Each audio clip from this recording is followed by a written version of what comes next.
먼저 쌍용 자동차 노조의 이창근 정책 시절 불뚝농성에서 내려왔습니다. 관련해서 말씀드리겠습니다. 해고자 복직 등 쌍용차 사태 해결을 요구하며 70m 굴뚝에 올랐던 금속노조 쌍용차 지부 이창근 정책시장이 불뚝농성 101일째 된 오늘 스스로 땅으로 내려왔습니다.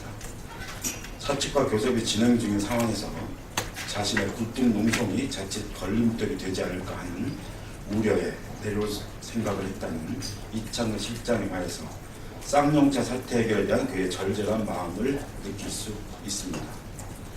지난 11일 먼저 내려온 김정욱 사무국장이 오늘 이창근 실장도 땅으로 내려옴으로써 혹하는 겨울 많은 국민들이 안타깝게 지켜보셨던 쌍용차 불뚝농성 마무리가 되었습니다. 중요한 것은 이제부터입니다.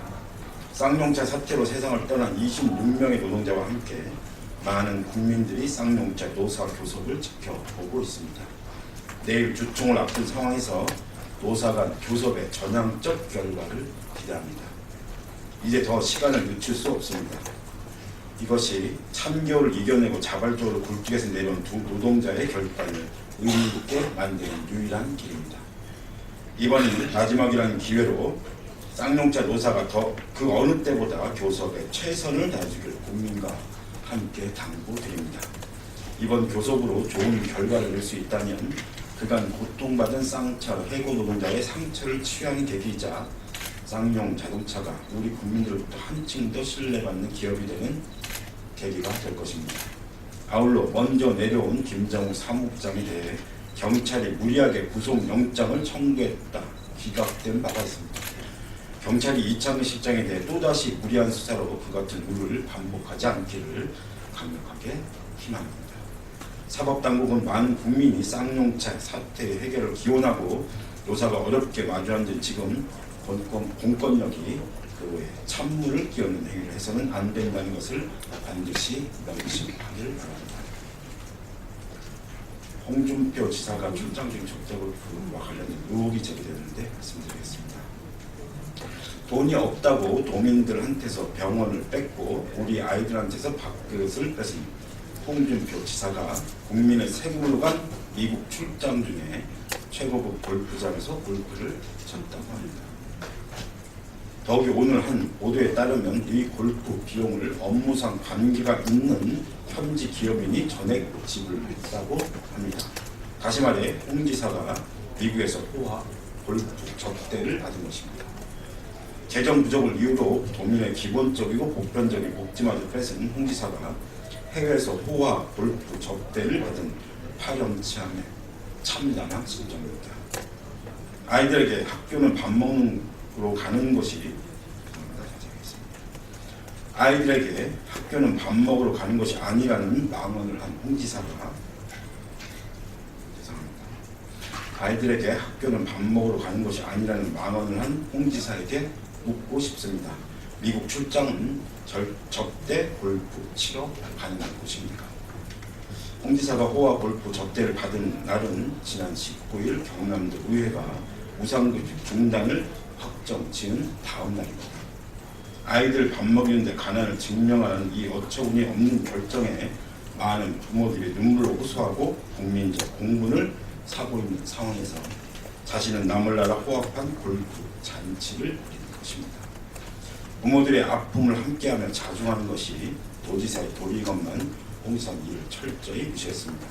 경남 도민의 무너진 가슴에 더 큰 대못을 박았습니다. 공직자로서 있을 수 없는 일입니다. 우선 경남도는 홍 지사가 호화 골프 접대를 받은 것이 사실인지 밝히고 이번 출장의 목적, 예산, 내용 등을 하나도 빠짐없이 투명하게 밝혀야 합니다. 또한 감사원은 이러한 의혹에 대해 공무원 복무 규정에 저촉되는 것은 없는지 즉시 조사에 착수해야 합니다. 아울러 홍 지사의 이런 행태는 김영란법에 의하면 명백한 형사 처벌의 대상입니다.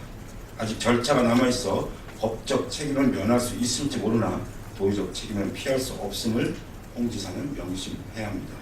홍 지사가 일말의 양심이 남아있다면 경남 도민의 분노에 도지사로서의 책임을 통과한다면 분명한 책임을 져야 할 것임을 밝혀줍니다. 전직 해군 참모총장들의 비리가 계속 폭로 속이 이어지고 있습니다. 관련해서 말씀드리겠습니다. 방산 비리로 별들의 잔치가 열리고 있습니다. 황기철 전 해군 참모총장이 구속되고 뇌물수수 혐의로 이미 구속된 정옥군 전 해군 참모총장 역시 통연한 비리에도 관여했다는 의혹이 제기되었습니다. 이쯤 되면 해군 지휘부 전체가 방산 비리 기획단이라 불려도 할 말이 없을 지경입니다. 이제 방산 비리하면 별들에게 물어보라는 말이 들릴 정도입니다. 속속 드러나는 방산 비리를 살펴보면 모든 해군 함정이 비리로 만들어졌다고 해도 무방합니다. 해군 사관학교 출신자들의 비리, 로비 커넥션이 사슬처럼 얽혀 있습니다. 도대체 비리의 규모를 가늠하기도 힘들 지경입니다. 이제 방산비리 합수단 수사 결과는 지겨울 정도입니다. 해군 전체가 범죄 집단처럼 보입니다. 수사 결과가 말하는 바는 한두 사람의 비리가 아니라 해군 전체의 구조적 문제라는 것입니다. 이참에 비리 커넥션을 발본색원하고 군피아, 핵피아, 방피아를 척결할 근본적 대책을 강구해야 합니다. 이럴 때 한민국 국방부 장관은 한가하게 아무런 대책도 내놓지 않고 있습니다. 합수단의 모든 것을 바라는 것이 아니라 합수단의 모든 것을 맡긴 게 아니라 국방부 차원의 근본적 대책을 내놓아야 합니다. 지금도 한참 늦었습니다. 국민들이 더 이상 기다릴 인내심이 바닥났다는 것을 명심하길 바랍니다. 강화도 캠핑장 화재 관련해서 말씀드리겠습니다. 어제 새벽 강화도 캠핑장에서 화재 사고가 일어나 어린이 3명을 포함해 총 5명이 목숨을 잃었다고 합니다. 불의의 사고로 유명을 달리하신 분들의 명복을 빕니다. 남겨진 가족들에게도 위로의 말씀을 전합니다. 이번에 사고가 벌어진 캠핑장은 미신고 시설의 안전 설비도 제대로 갖춰주지 않았다고 합니다. 캠프의 텐트는 인화성이 강한 소재로 만들어져 있고 바닥은 합판과 스티로폼으로 되어 있었고 그 아래 전기장판이 깔려 있었다고 합니다. 언제고 화재 사고가 일어날 수밖에 없었던 것입니다. 도대체 몇 번째냐고 말하기도 지겨운 지경입니다. 잊을만 하면 벌어지는 안전사고들을 보며 4.16 세월호 참사 이후 안전한 대한민국이 부으로 그치고 있다는 사실에 더욱 마음이 참담합니다. 가장 큰 문제는 정부의 태도입니다. 이번 사고 이전에도 캠핑장 사고는 수시로 벌어졌는데 아무런 조치를 취하지 않고 있었다는 것입니다. 이번에도 역시 기계적인 대책을 마련하겠다는 반응을 내놨지만 얼마나 실효성 있는 방안을 내놓을지는 신뢰하기가 힘듭니다. 안전 대한민국을 부르짖으며 하경까지 해체한 박근혜 대통령이었습니다. 사후 약방시키로 호들갑을 제발 그만 떨고 진짜 안전한 대한민국을 위한 의지를 보여주길 바랍니다. 이상입니다.